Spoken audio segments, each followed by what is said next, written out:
Este vídeo tem como objetivo apresentar o estudo dos seres e das formas, bem como o roteiro que seguimos em milhões, ou talvez bilhões de anos, que se seguiram a nossa saída do absoluto, do reino de Deus, e termos mergulhado nas restrições da matéria, ou seja, nas formas, no relativo, no reino dos homens. Vamos ver também nossa evolução ou o nosso despertamento consciencial através dos reinos da natureza. Como simbolizado anteriormente em outro vídeo, somos como gotas de água num oceano, no oceano do absoluto. Mas, como gotas d'água, também evaporamos. Nos dispersamos em inúmeras partículas que depois, com a volta, ou seja, com a chuva, voltamos a ser partículas, gotas de água novamente. Nossa centelha divina é como se fosse essa gota d'água no oceano do absoluto. Este vídeo apenas apresenta o retorno, a subida angélica, quando nossa centelha divina, já tendo vivenciado muitas experiências, havia já descido do reino de Deus e ter mergulhado nas restrições da matéria. E agora embrenha o caminho de volta, como a parábola do filho pródigo de Jesus. E aos reinos celestiais volta, porém com experiência e tendo conhecido todas as leis de Deus, ou melhor, tendo-as vivenciados uma a uma.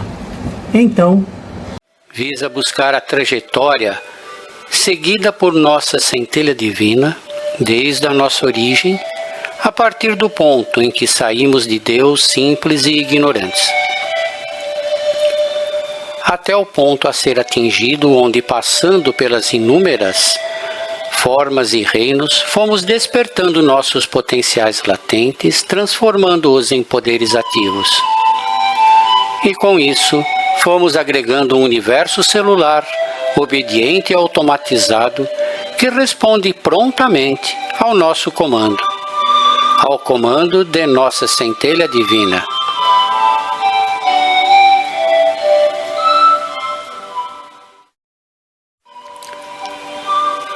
Partindo do ponto onde saímos do seio de Deus simples e ignorante, fomos passando por inúmeras dificuldades encontradas nas restrições da matéria, e com elas fomos elaborando conscientemente o nosso porvir.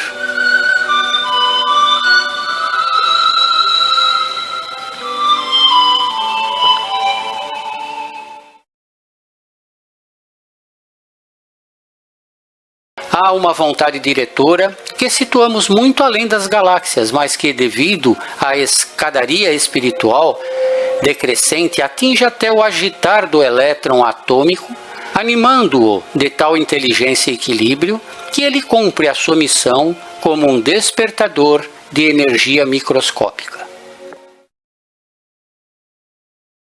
Gravitávamos então no seio de Deus, inativos e infecundos, de uma esterilidade fria e egoísta para o verbo que as vivifica, semelhante ao espermatozoide que fecunda um óvulo, até que chegou o momento em que fecundamos a Mãe Terra. Somos então um pedacinho de Deus, uma mônada celeste, uma centelha divina, uma parte de Deus, e ela mora em nós. Como num espermatozoide mora uma parte do Pai, na centelha divina mora uma parte do Pai.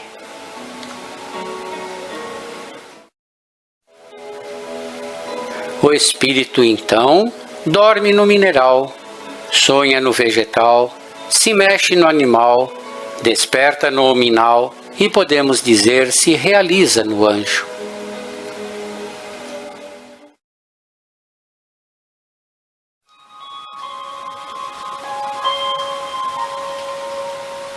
No reino mineral, gravitávamos imóveis, presa e adstrita à rocha, servindo então como um arcabouço ósseo da Mãe Terra.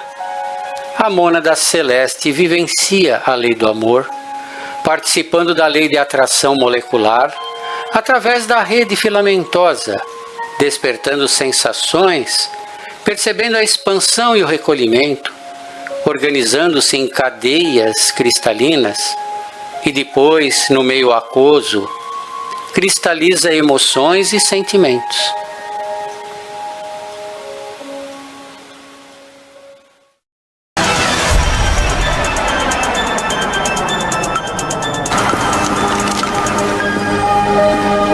Nossa exposição do metrô veio do Japão, do Sr. Masuro Ezumoto. O Sr. Emoto ficou muito interessado na estrutura molecular da água e o que a afeta. A água é o mais receptivo dos 4 elementos. O Sr. Emoto pensou que talvez ela pudesse responder a eventos não físicos. Então ele fez uma série de estudos, aplicou estímulo mental e fotografou com um microscópio.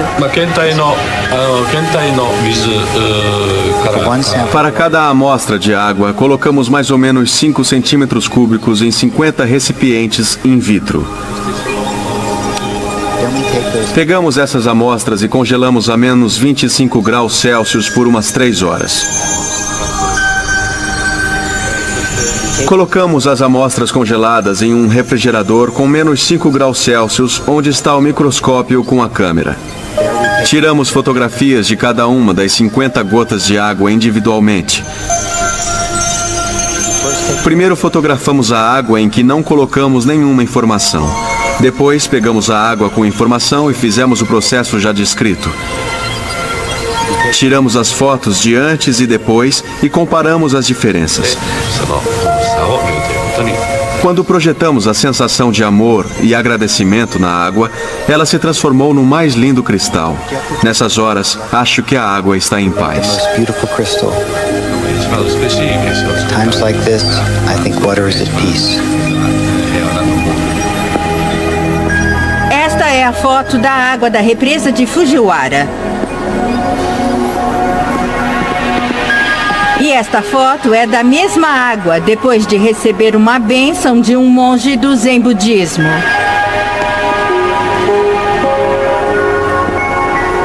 Agora, na próxima série de fotos, o Sr. Emoto imprimiu palavras, colocou-as nas garrafas com água destilada e deixou de um dia para o outro. Esta foto é da água destilada pura. Essa é sua essência. As próximas fotos, como podem ver, são todas diferentes. Esta é o Ki do amor. Vamos nos aproximando aqui do obrigado. E pode ver onde ele colocou as palavras aqui no vidro. Se soubessem ler japonês, já saberiam disso. Agora o Sr. Emoto diz que o pensamento ou a intenção é a força que guiou tudo isso. A ciência de como isso realmente afeta as moléculas é desconhecida. Você me dá nojo, vou te matar. Menos as moléculas da água, é claro. É fascinante pensar que 90% do nosso corpo é feito de água. Ki do amor. Te faz pensar, não faz? Se pensamentos podem fazer isso com a água, imagine o que pode fazer conosco.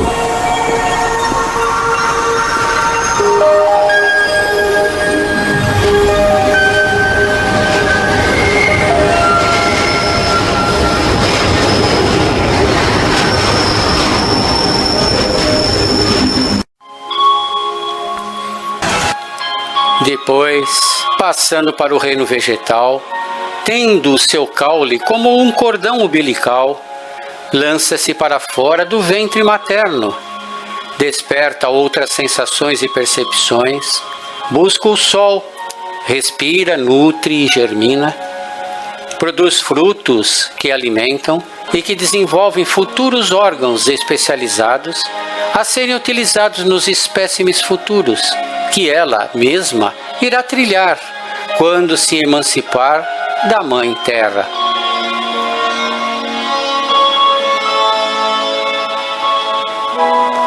Vamos ver então a relação que existe entre frutos e os futuros órgãos do ser humano. Uma noz parece um pequeno cérebro, com hemisférios esquerdo e direito, cerebelos superiores e inferiores. Até as rugas e folhos de uma noz são semelhantes ao neocórtex. e as nozes ajudam a desenvolver mais de 3 dúzias de neurotransmissores para o funcionamento do cérebro. Os feijões realmente curam e ajudam a manter a função renal. E, sim, são exatamente idênticos aos rins humanos. Uma fatia de cenoura parece o olho humano. A pupila, íris e linhas raiadas são semelhantes ao olho humano. E a ciência mostra que a cenoura fortalece a circulação sanguínea e o funcionamento dos olhos.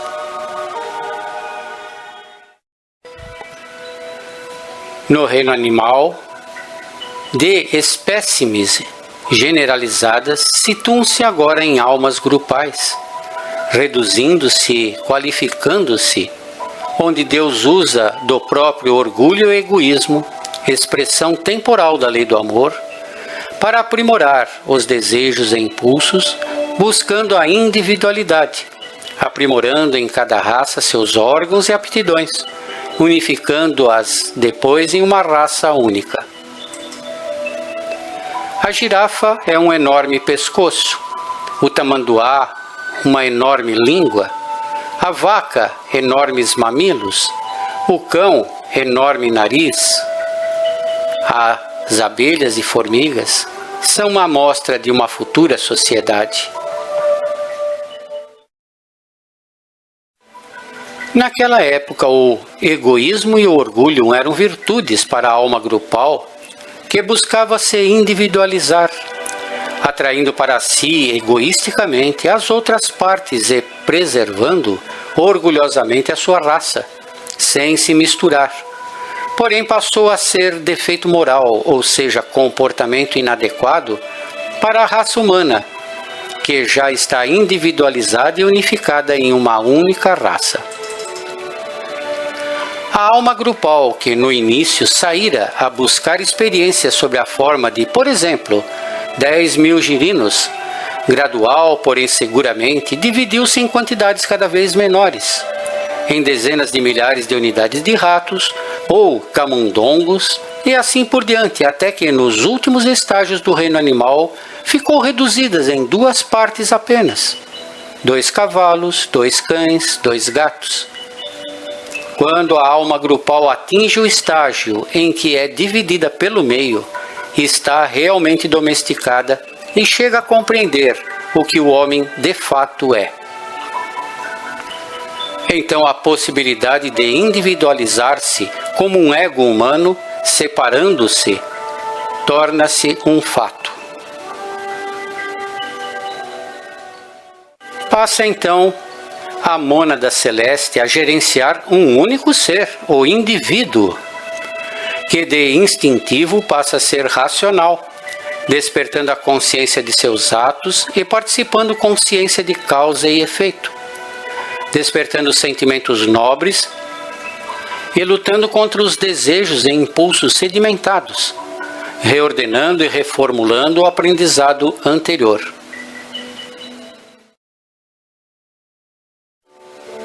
No próximo reino, o angelical, ela liberta-se da prisão da matéria, aplica ordenadamente seu aprendizado milenar, recebe retorno positivo do sacrifício experienciado, vivencia a felicidade sem mácula e sem temor, participa da comunidade interestelar, não tem mais do que se defender, pois vivencia a herança do Pai, sua morada eterna no universo.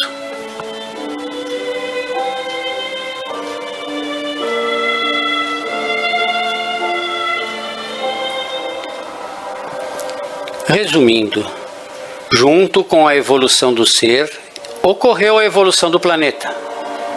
No início, a Terra cobriu-se de protoplasma. Os primeiros seres vivos, as amebas unicelulares, possuíam um único sentido, o tato. As associações formam a vida celular em comum, origem das colônias que infestaram as águas.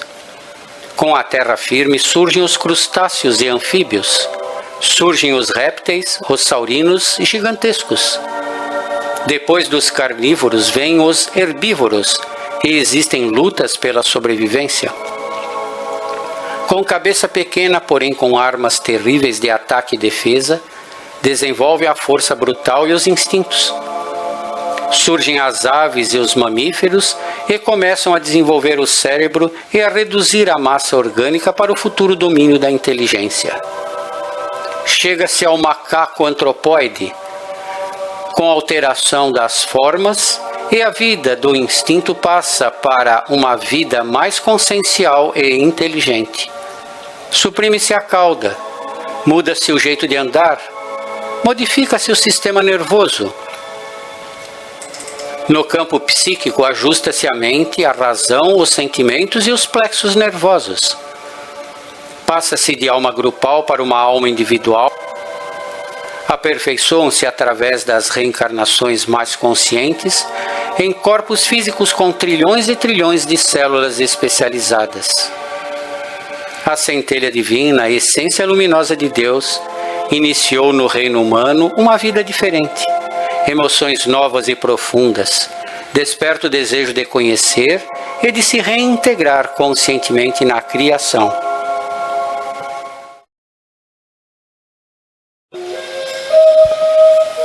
Ao longo de milênios e milênios, fomos desenvolvendo aptidões e conquistando novos instrumentos, cada vez mais aprimorados e mais amplos, para despertar os nossos potenciais divinos e transformá-los em poderes ativos.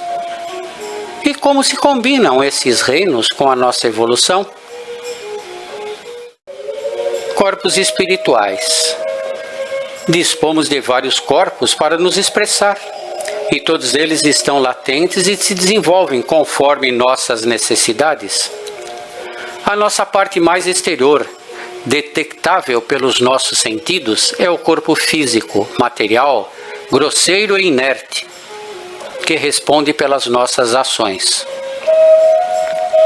Logo após ele, em um nível ou um plano mais sutil, está o corpo de nossas emoções ou o corpo astral. A seguir temos um outro corpo, o mental, responsável pelos nossos pensamentos, raciocínios e inteligência. É o corpo mental concreto. Na sequência, temos o corpo causal, responsável pela nossa consciência. É o mental abstrato. E assim por diante temos vários corpos, onde todos eles são instrumentos que servem e protegem a centelha divina que reside no centro do nosso cérebro.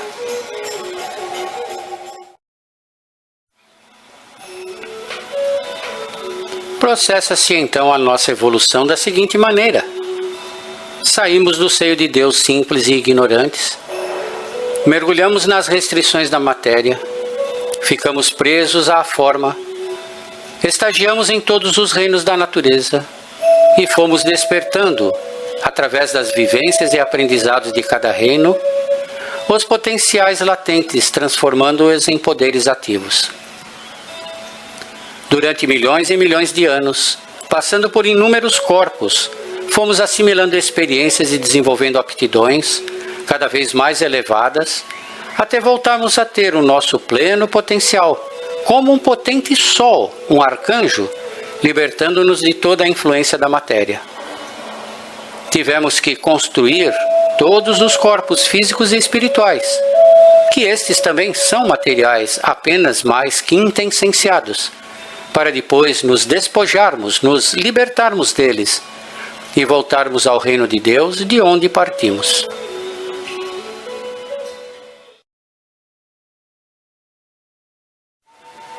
E o que é o ser humano? O ser humano é a fase de transição, onde o instinto animal e o despertamento espiritual lutam pela supremacia, a ambivalência.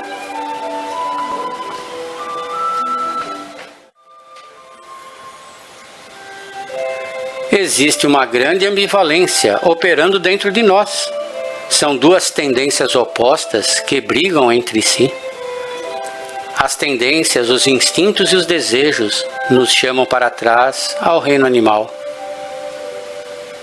A consciência e o amadurecimento nos chamam para frente ao reino angelical. Portanto, vivemos hoje um verdadeiro vestibular divino.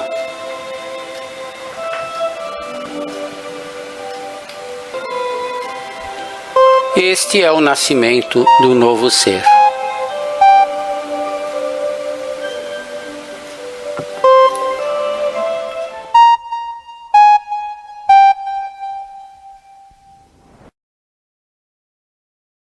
Se você está numa guerra e não conhece o inimigo e nem a si próprio, você tem 100% de chances de sair perdedor. Se você conhece o inimigo e não conhece a si próprio, tem 50% de chance de sair vitorioso. Se você conhece o inimigo e também conhece a si próprio, você tem 100% de chances de sair vencedor. Portanto, a chave está: conheça-te a ti mesmo. O despertar na eternidade, nós mergulhamos na forma, descemos. Agora estamos nos libertando da forma, subindo. Por quê?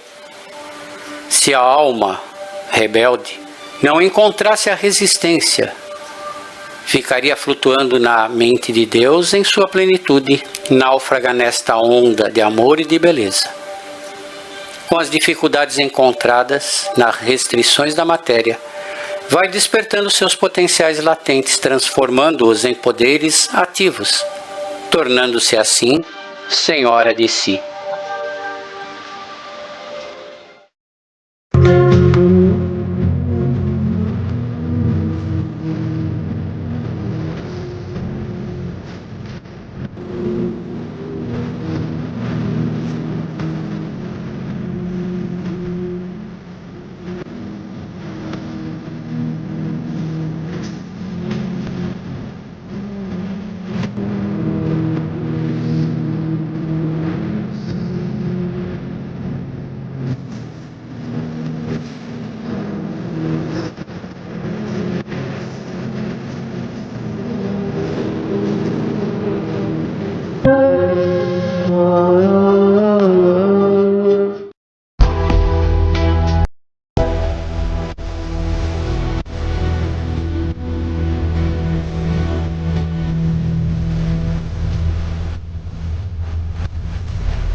Salve, ó ser íntimo e profundo que vive em mim.